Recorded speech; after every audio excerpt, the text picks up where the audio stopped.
할렐루야. 예수님께서 부활하실 때 우리가 거듭날 길이 열렸고, 우리 거듭난 그리스도인들은 바로 우리가 예수님을 영접하고 예수님을 주로 우리가 선택하고 시인할 때, 선언할 때 바로 의롭게 다시 거듭났습니다. 오늘 화요일인데요. 22일입니다. 말씀의 실제 함께 나누겠습니다. 제목은 예수님의 부활로 의롭게 되었습니다. 예수님이 부활하심으로 말미암아 우리가 의로운 자로 새롭게 태어나게 되었는데, 그 말씀이 오늘 우리가 함께 나누는 주제입니다. 로마서 5장 1절 오늘 본문 말씀 같이 읽겠습니다. 그러므로 우리가 믿음으로 의롭다 하심을 받았으니 우리 주 예수 그리스도로 말미암아 하나님과 화평을 누리자. 읽겠습니다. 성경이 그러므로 우리가 믿음으로 의롭다 하심을 받았으니 라고 말씀할 때, 이는 믿음으로 의롭다고 선포됨을 말하는 것입니다. 우리는 무죄 선고를 받았습니다. 어떤 사람들은 예수님께서 형벌을 받으셨기 때문에 우리가 의롭게 되었다고 생각합니다. 그러나 만일 그렇다면 그 혐의는 아직 남아있다는 뜻입니다. 예수님께서 우리 죄를 감당하셨기 때문에 우리가 의롭게 된 것이 아닙니다. 우리의 모든 혐의가 기각됨으로써 우리가 무죄 선고된 것입니다. 우리는 새로운 피조물이기 때문입니다. 우리가 과거에 십자가에 대해서 많이 배우고, 십자가에서 우리 죄를 많이 사했다는 것에 대해서 우리가 많이 듣고 많이 알고 했습니다. 그래서 우리 생각이 거기에 머물러 있기가 쉬운데요. 오늘 우리가 정말 오늘 말씀을 함께 나눔으로 말미암아 좀 더 우리가 전진할 수 있는 것은, 바로 우리가 정말 마치 십자가에서 예수님이 죽으셨기 때문에 내 죄가 사해졌다라고 말한다는 것은, 내 죄는 아직 남아있지만 예수님이 내 대신 죽으셨기 때문에 형벌을 대신 받았으니까 나는 해방됐다, 이런 뜻으로 우리가 알고 있고 인지하고 인식하고 있는 그런 것에 대해서 지금 말씀하고 계십니다. 사실은 우리가 의로운 자로 새로운 피조물로 거듭났을 때 우리가 무죄 선언이 됐습니다. 그러니까 너는 의롭다라는 선포를 우리가 받은 것이죠. 그래서 우리가 믿음으로 의롭다 하심을 받았으니, 이렇게 얘기할 때 의롭다 하심을 받았으니 라고 말할 때 믿음으로 의롭다고 선포되었다 는 것을 말한다, 이렇게 오늘 크리스 목사님 말씀합니다. 바로 우리가 의롭다라고 선포되었습니다. 그리고 그것은 예수님의 십자가에서 죽으심 때문이 아니라, 물론 그 죽으심은 우리의 죄에 대한 값을 치르셨지만 우리가 의롭다고 선포된 것은 바로 우리가 거듭날 때, 새롭게 거듭날 때 의인으로 일어나면서 바로 우리가 의롭다고 선포되었습니다. 다음에 놀라운 사실에 주목하십시오. 성경은 말씀합니다. 긍휼이 풍성하신 하나님이 우리를 사랑하신 그 큰 사랑을 인하여 허물로 죽은 우리를 그리스도와 함께 살리셨고, 저희는 은혜로 구원을 받은 것이라 또 함께 일으키사 그리스도 예수 안에서 함께 하늘에 앉히시니. 예수님이 죽으셨을 때 우리도 그분과 함께 죽었습니다. 예수님께서 장사되었을 때 우리도 장사되었습니다. 하나님께서 그분을 죽은 자 가운데서 일으키실 때 우리도 그분과 함께 일어났습니다. 하나님의 마음, 곧 공의의 마음에서는 예수 그리스도가 죽은 자 가운데서 살아나실 때 우리도 역시 그분과 함께 살아나는 것입니다. 예수님께서 죽으시고 장사되시고 부활하실 때 우리는 그분 안에 있었습니다. 그러므로 그분이 다시 살아나셨을 때 우리도 다시 살아나는 것입니다. 로마서 4장 24절 25절은 말씀합니다. 의로 여기심을 받을 우리도 위함이니 곧 예수 우리 주를 죽은 자 가운데서 살리신 이를 믿는 자니라. 예수는 우리가 범죄한 것 때문에 내어줌이 되고 또한 우리를 의롭다 하시기 위하여 살아나셨느니라.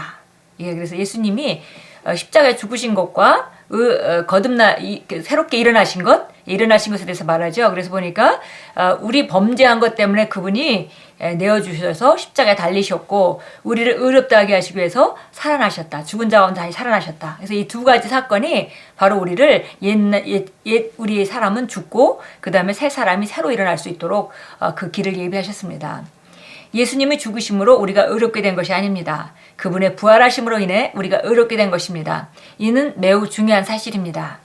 예수님께서 죽은 자 가운데서 살아나셨을 때 그분은 새 사람으로 살아나신 것입니다. 그분은 새로운 피조물의 머리가 되셨습니다. 예수님은 새 생명을 가져오셨고, 그래서 성경은 말씀합니다. 그런즉 누구든지 그리스도 안에 있으면 새로운 피조물이라, 이전 것은 지나갔으니 보라 새 것이 되었도다. 예수님께서 죽은 자 가운데 살아나실 때 새로운 피조물의 머리가 되셨습니다.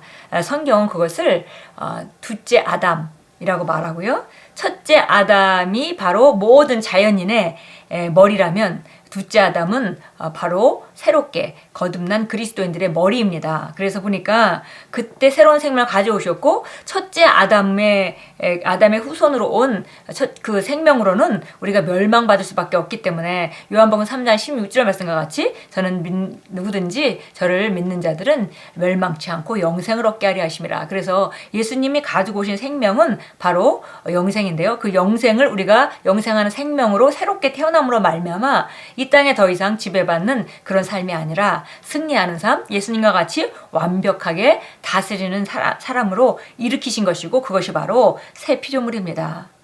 예, 보니까 다시 한번 그 위에 예수님께서부터 다시 읽겠습니다.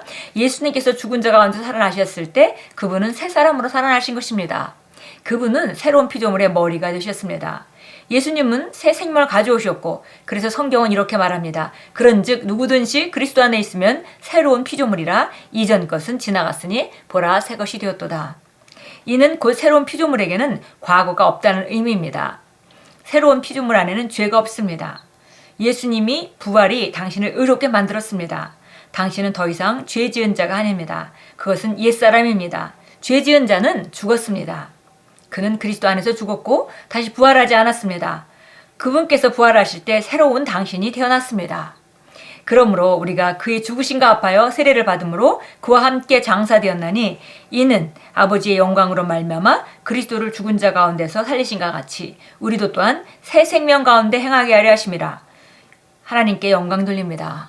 예, 바로 우리가 하나님께서 꿈꾸셨던 것은 아담의 후손으로 온 그 인간의 모습이 멸망받을 수밖에 없고 승리하고 살 수 있는 생명이 아니었습니다. 그래서 예수님이 새로운 생명을 갖고 오시는 수장으로서 맨 앞에서 먼저 그 길을 가셨고 우리가 그 길을 따라갈 수 있는 길을 여셨는데요. 그것이 바로 그 길을 따라가는 그 무리가 바로 정말 새로운 피조물입니다.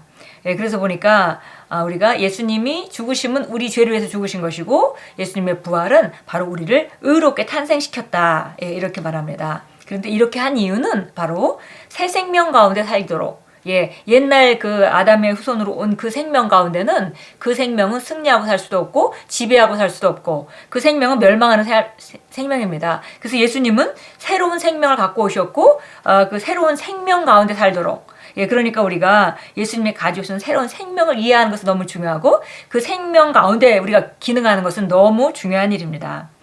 정말 우리가 예수님을 영접하고 예수님을 주로 시인하는 것 그거 한 가지만으로 바로 우리가 새 생명으로 태어나게 되었고 새 생명 가운데 승리하며 살 수 있는 모든 조건을 우리가 부여받았습니다. 우리 참고 성경 보도록 하겠습니다. 참고 성경이 조금 바뀌었는데 우리 갈라디아서 2장으로 가겠습니다. 갈라디아서 2장 16절입니다. 근데 이 일은 단번에 우리가 믿음으로 예수님을 주로 선택함으로 일어났습니다. 우리 갈라디아서 2장 16절 봅니다. 16절입니다. 사람이 율법의 행위로 의롭게 되는 것이 아니요 예수 그리스도를 믿음으로 인하여 되는 줄 알고 우리도 예수 그리스도를 믿었나니 이는 우리가 율법의 행위로서가 아니라 그리스도를 믿음으로 인하여 의로워지고자 함이라. 이는 율법의 행위로는 아무 육체도 의롭게 될 수 없습니다. 그래서 바로 우리가 두 가지 의라는 말을 하죠. 첫 번째 그 의로 나아가는 방법은 율법을 지킴으로 완벽하게 지킴으로 의로워질 수 있고 그 다음에 또 한 가지는 믿음으로 말미암아 의인으로 거듭남으로 우리가 의로워질 수 있습니다. 그런데 보니까 여기 율법의 행위로 의롭게 되는 것이 아니라 예수 그리스도를 믿음으로 그 믿음 때문에 바로 그 의로워졌다 그랬습니다. 그래서 우리가 의로워진 것은 바로 예수 그리스도를 믿음으로 순간에 우리가 의로워졌습니다. 고린도전서 6장으로 가겠습니다. 고린도전서 6장 11절입니다. 11절 읽겠습니다. 너희 가운데도 이런 일을 행하던 자들이 더러 있으나 너희가 주 예수의 이름과 우리 하나님의 영으로 씻음을 받았고 거룩하게 되었으며 의롭게 되었느니라.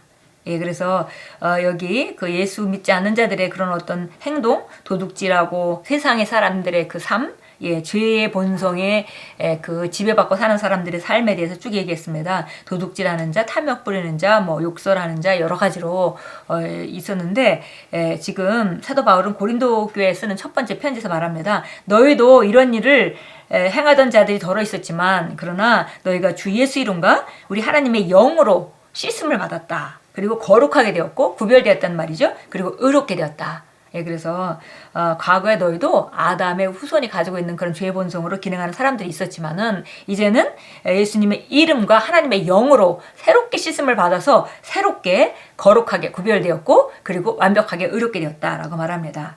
사도행전 13장으로 가겠습니다. 사도행전 13장입니다. 13장 38절 39절 읽겠습니다. 그러므로 형제들아 너희가 알 것은 이분을 통하여 너희에게 죄들이 사함이 선포되었으며 너희가 모세의 율법으로는 의롭게 되지 못하였던 그 모든 일에 있어서도 믿는 자는 모두 그분을 통하여 의롭게 되느니라.